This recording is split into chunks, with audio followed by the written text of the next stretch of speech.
We are going to be diving into a few of my favorite NBA plays for this Wednesday, November 13th main slate here on Draftkings. I'm excited to get into this one with you on November 13th. I hope that y'all are enjoying the NBA content. I'm only doing one video a week for NBA just because it fits the NFL schedule very well. So when NFL is all over with, I will be doing a lot of NBA videos throughout the week, and then eventually probably just transition right into baseball videos. So we're gonna keep it year round, it looks like. So I'm sorry for the later video today too. I've been working on some exciting stuff. If you take a note at the top right tab here on my computer, we are going to be having live streams come out to y'all very shortly. I'm really bad with a lot of this technology stuff, so if anybody out there actually can help me with any of it, I'm happy to take some advice. So feel free to leave a comment below or DM me on Twitter. But I'm just getting everything set up over there right now. And then hopefully I can go live tomorrow, Thursday, or maybe even Friday at the latest with our first stream. So looking forward to that. Let's jump right into this video for today's NBA, though. If you have not already, please do leave a like on this video. I greatly appreciate it. The support's been amazing. It has been since I started, really, and lately it's really been booming. So I appreciate you guys. Thank you for taking the time out of your day to watch these videos. I really enjoy putting them out for you. And then if you do have any questions, comments, concerns for me, please leave them in the comment section below, whether it's DraftKings, FanDuel, Yahoo, any DFS site or season-long fantasy questions. I'm happy to give y'all advice when I can. Now, in today's video, we're going to talk about a couple of serious value plays and guys that I think you just need to have in your cash lineup over here on DraftKings. And we are going to start right here at point guard with LeBron James. LeBron James with, we're assuming that Rondo and Anthony Davis are both going to be out tonight. It looks like they are. I don't think any news is broke. Rondo's definitely resting tonight, and then AD is questionable, but I don't think he's going to play. So with them off the court, though, LeBron is just going to be the army, and then it looks like Kyle Kuzma is also going to get the start. So I'm looking to start him either small forward, power forward, doesn't really matter. I'm going to save that for the final roster construction for the guys and the members over at DFS-Squid. But these are two guys that I think you're going to need in your cash lineup tonight. I don't think that there's any reason to not have both of them in cash tonight, pretty much under any circumstance. And then if we want to come over to power forward, another guy that I think is going to be very popular tonight and point per dollar wise is still worth it at his price is going to be Rondae Hollis-Jefferson here playing for Toronto. We saw him have a very good game last night, 2 nights ago, playing against the Clippers. With that 29-minute mark, it's looking like he's going to get the similar minutes. If he gets 25-plus minutes at 4,500, he will crush his price tag, and that is all we need from him. So I'm definitely looking to play RHJ in cash again, and then we just got news for Charlotte. Let's see. Dwayne Bacon is out, or I thought he was out. I'm pretty sure he's out. I think DK just hasn't, doubtful maybe. He's not going to end up playing. It doesn't look like. It looks like Malik Monk is going to draw the start. So if we go find Malik Monk right here at shooting guard, that's going to be an amazing value play at just 4K. So that's my favorite stud of the day for cash in LeBron James. And then those other three guys I think are just an absolute lock in all cash lineups and cash formats, head-to-heads, double-ups, 50-50s, anything like that. And then I also think that all three of them make for great salary savers in tournaments. I don't plan on fading Kuzma in any formats. It just doesn't make sense to me, especially playing against this Golden State team. I can also see running it back with D'Angelo Russell and kind of taking a full game stack approach like that.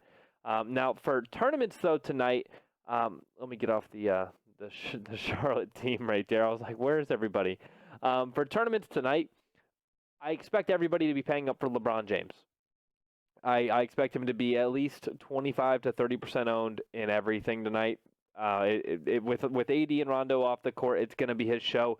And I think he knows that, and I think that when these other guys are on the court, he likes to pass the ball around now and be that team player and really just try to help his team win in a different way than we've seen him do in his younger days, especially Cleveland, things like that, where he's dropping 45, 50 points.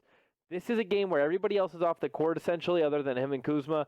JaVale McGee and Dwight Howard also make great plays at center. They're going to get great minutes.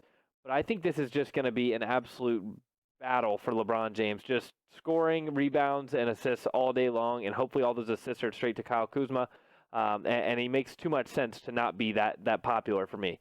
So just getting to another stud like James Harden, James Harden, Kawhi Leonard, both great plays. If Paul George plays, now that's going to be very interesting too. That's an interesting tournament play at only 8,200, making his debut for the Clips. That could be very intriguing.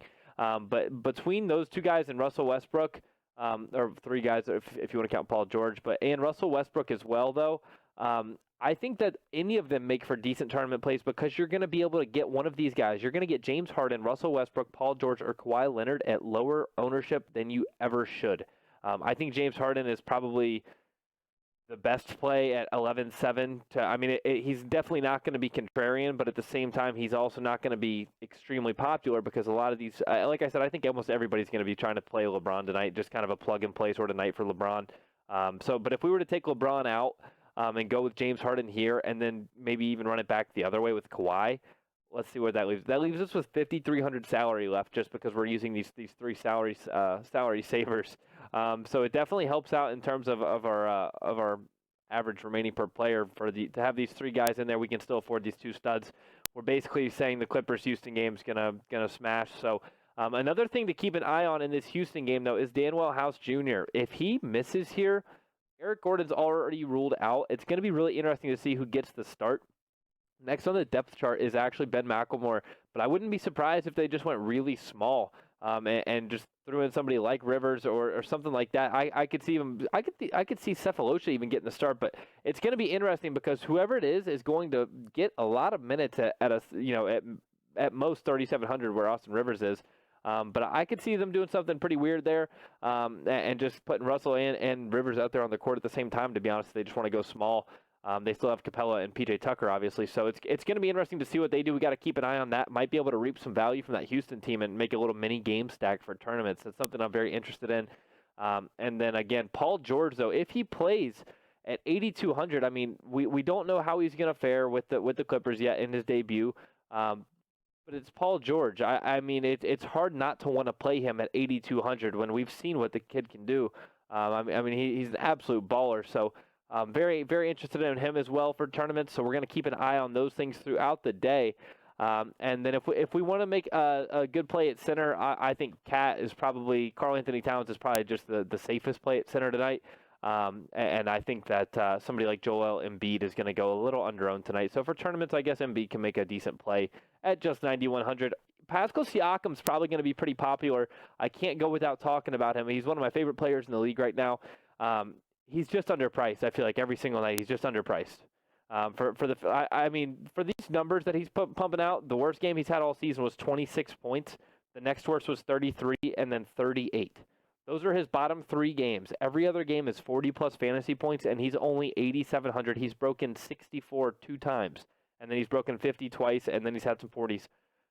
He's been an absolute usage machine with Kawhi Leonard and Serge Ibaka off the court. That is not going to stop. Siakam is a great play in cash, and he's a great play in tournaments. I just don't see how he doesn't absolutely smash in this spot here against Portland, so I do like Pascal Siakam as well. But I will leave you guys with that. I cannot give away every single thing that I want to because it's just unfair to the guys over on the site. So if you have not already, definitely hop over to dfs-squid.com. Make an account. It is free to make an account. We do give out free content at least once a week. And then if you do have any interest in becoming a member with us, feel free to reach out. We're happy to get back to you and answer your questions if you have any. Good luck to everybody on this NBA slate tonight. I wish everybody luck. We're going to try to get a little streak rolling over on the site. So if you do have any questions, again, feel free to leave them in the comment section below. And I will see you guys tomorrow morning with my NFL Showdown Thursday Night Football breakdown video. See you then.